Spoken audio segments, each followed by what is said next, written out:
Olá, queria deixar uma palavra em Marcos 4, a partir do 35. Talvez isso possa fazer sentido no que a gente vive hoje. E Deus colocou no meu coração e queria compartilhar com quem está vendo esse vídeo. A história começa o seguinte: Jesus ele tranquiliza uma tempestade. Era uma situação em Marcos 4, a partir do 35. Ele tinha separado um dia já da tarde e decidiu passar para um outro lado do mar. E ele deixou a multidão, e levando consigo, estava com ele um barquinho apenas, mas à frente tinham outros barquinhos. E levando com ele, de repente veio uma grande tempestade, e subia ondas altas, ondas grandiosas. A palavra destaca exatamente isso, que se enchia tanto as águas que o barco começou a balançar. E de repente a história começa a mudar quando vemos que Jesus ele estava no subterrâneo do barco, dormindo numa almofada. E despertando, os discípulos disseram: Mestre, não importa que a gente morra nessa tempestade. E ele, despertando-se, talvez até com remela nos olhos, ele repreendeu o vento e disse: Calma-te, cala. E o vento simplesmente aquietou. E houve grande bonança, houve grande tranquilidade. E disse-lhes: Por que sois tão tímidos? Por que vocês ainda não têm fé? E daquele mesmo momento, os discípulos sentiram um grande temor. E diziam uns aos outros: Quem é este que até o vento e o mar lhe obedece? Queridos, era de propósito que Deus queria levar esses discípulos para um teste de fé. Já começamos a ver isso no primeiro versículo, que Jesus separou-se da multidão e foi para um outro lado do mar. Ele queria, em algum momento, colocar não apenas a fé no teste, mas ele queria ver se os discípulos confiavam nessa fé que eles poderiam ter. E infelizmente, o que acontece conosco é que não confiamos naquilo que temos. O problema é que ainda está aqui, só que não queremos despertar ele. Nós temos fé, mas não deixamos despertar. E a palavra começa a dizer que Jesus ele estava muito tranquilo. Ele estava descansando, e a palavra menciona que ele estava no subterrâneo, vamos dizer assim, do barco. Nós precisamos estar no subterrâneo com Jesus Cristo, porque muitas vezes nós vamos estar no superficial do barco e não vamos confiar nele. Precisamos estar no oculto com ele. E como muitos de nós não ficamos, os discípulos decidiram despertar Jesus Cristo. O desespero deles era grandioso, o coração deles estava amedrontados e precisavam incomodar Jesus Cristo. Jesus Cristo vem, acalma a tempestade e tudo se torna maravilhoso em seguida. Porém, uma coisa se destaca nesse versículo: os discípulos eles ficaram muito mais assustados depois. E eles diziam um aos outros: Quem é este que até o mar se acalma? O segredo para a gente ter confiança no meio da tempestade é focar em Cristo e não na tempestade. Quando nós focamos em Cristo, nós entendemos que ainda que passe situações, nós não temeremos mal algum. E Jesus Cristo ele tinha uma confiança, não só por ele se entregar a Deus, mas porque seus olhos, ainda que estavam fechados, os olhos espirituais estavam abertos para focar somente em Deus Pai. Os discípulos eles viam a tempestade e o que eles tinham de cenário era isso.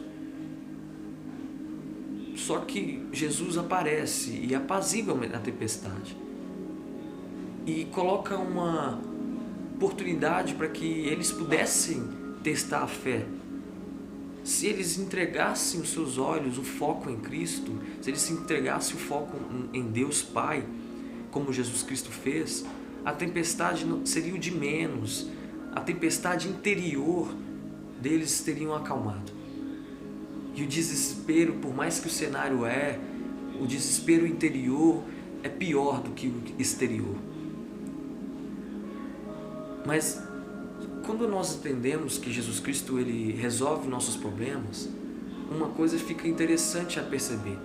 Os discípulos eles ficaram mais amedrontados ainda depois que Jesus apaziguou a tempestade. E por quê? Bom, eu aprendi esses dias que Deus, Jesus Cristo, Ele queria também essa oportunidade para Ele mesmo. Ele sabia que de alguma forma a tempestade viria. E quando Ele permitiu, e quando a tempestade ocasionou um momento, e os discípulos precisando da presença dele, Ele se mostrou sendo o Senhor de todas as coisas. E uma coisa que precisamos entender, o nosso Senhor Jesus Cristo, Ele é Senhor de tudo e de todas. Talvez a palavra Senhor não te faça sentido, mas Jesus Cristo deveria mostrar ali para eles mais do que apenas um milagre, mas autoridade sobre todas as coisas. Eu acho que foi aí que a tempestade abaixou, mas o coração deles ficaram mais pesados ainda. Por quê? Porque eles perceberam que quem eles estavam andando eram muito mais poderosos do que qualquer tempestade. A pessoa de Jesus Cristo era muito mais perigosa do que qualquer tempestade. Peraí, eu estou andando com uma pessoa que apazigua a tempestade, aquele que fala, cala-te, mar furioso. Que homem seria este? Mas quando nós entramos no fundo dessa mensagem, nós percebemos também outra coisa, o comentário que eles fazem.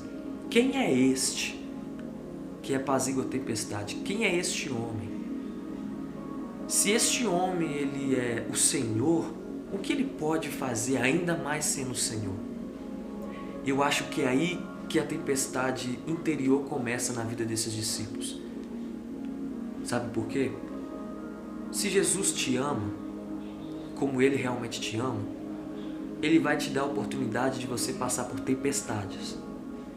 Isso parece estranho, porque que amor é esse que quer levar os filhos e filhas para a tempestade? Mas muitas vezes a tempestade é só uma parte do cenário. Ele quer se mostrar também, Ele quer se apresentar como Senhor de tempestades, mas também Senhor da sua vida. Que Ele tem o controle. E se Deus permitir que te leve no fogo, ou no mar, ou no vento, com certeza este é um dos sinais do amor dEle. E nós precisamos entender que se Ele é Senhor com autoridade, Ele também é o Senhor do amor. Quando vemos, por exemplo, a história de Lázaro, nós assustamos ao ver que Jesus queria que as pessoas ficassem de luto. E após a morte de Lázaro, eles viriam um milagre maior. Que amor é esse que permite que a pessoa sofra, chore e perca um membro importante da família? A palavra de Deus diz que Lázaro era como irmão de Jesus Cristo. Jesus sentiu um pesar no seu coração, mas ainda que ele sentiu e ele viu o que as pessoas sentiram, mesmo que essa situação parecia triste, essa situação também era uma situação do amor de Deus. Não se assuste se Deus levar o mundo à epidemia, não se assuste se Deus levar você e eu para uma tempestade. Com certeza Ele quer se apresentar como Senhor da sua vida e como também o Senhor amoroso. Todo sofrimento tem um sentido e muitas vezes o sentido é amor. Os discípulos estavam assustados porque se Jesus permitiu e desejou por algum momento levar a gente para tempestades, o que virá depois? Será que por amor Ele quer que eu sofra? Por amor Ele quer que eu passe por carregar uma cruz pesada? Por amor Ele quer que eu seja perseguido pelos romanos? Por amor Ele quer que eu negue minhas necessidades? Por amor Ele quer que eu perca meus filhos? por tudo, por todas as coisas dessa vida e ganhe nos céus? Pense nisso. Toda tempestade também é amorosa de Deus. Toda tempestade tem um sinal do amor de Deus. Todo sofrimento tem um sinal do amor de Deus. A prova disso é que Jesus, ao sofrer na cruz, foi o maior sinal do amor dele. E ele deixou isso impregnado, cravado em nossas mentes e em nossas memórias para sempre. O maior ato de amor, muitas vezes, é encaixada, é vinculada, é anelada com o amor e o sofrimento. O amor tudo sofre, tudo suporta. O amor, ele se entrega. O amor muitas vezes faz com que a gente perca tudo, mas que de alguma forma há um ganho maior, que é o seu grande amor. Martin Luther King, há muitos anos atrás, ele esteve passando por uma grande tempestade. Ele estava reunido na sua casa, depois de um momento de cerimônia, e ele estava ali jantando com a sua família, tudo uma felicidade incrível. E quando sua família foi dormir, se deitar, de repente ele recebe uma ligação. E era um rapaz, um homem cruel, e dizia: Martin, se você continuar pregando o que você está pregando, eu vou matar você e a sua família, Martin. Se você continuar pregando e insistindo nessas palavras, Martin Luther King, eu vou matar você. E esse é o último aviso. E aquele homem desligou o telefone. Martin Luther King entrou no seu quarto e começou a conversar com Deus e disse mais ou menos o seguinte: Deus, eu tenho pregado o seu reino, eu tenho trazido a sua mensagem, tenho carregado esse cargo de ser presidente dos Estados Unidos, de lutar contra o racismo. Senhor, pelo que eu sei, eu nunca fiz mal a Ti, eu nunca feri o Seu nome, mas agora, Senhor, eu recebo uma ligação dessa. Eu preciso ouvir o Senhor chamar o meu nome, porque eu sei que se o Senhor chamar o meu nome, eu sentirei a calma que eu preciso. E enquanto ele começava a chorar no seu quarto, Martin Luther King ouviu a voz de Deus chamando: Martin Luther King, você não está sozinho. Você não está sozinho. E nunca mais Martin Luther King parou de pregar a palavra. Nunca mais ele parou ou pensou duas vezes de fazer o que ele fazia.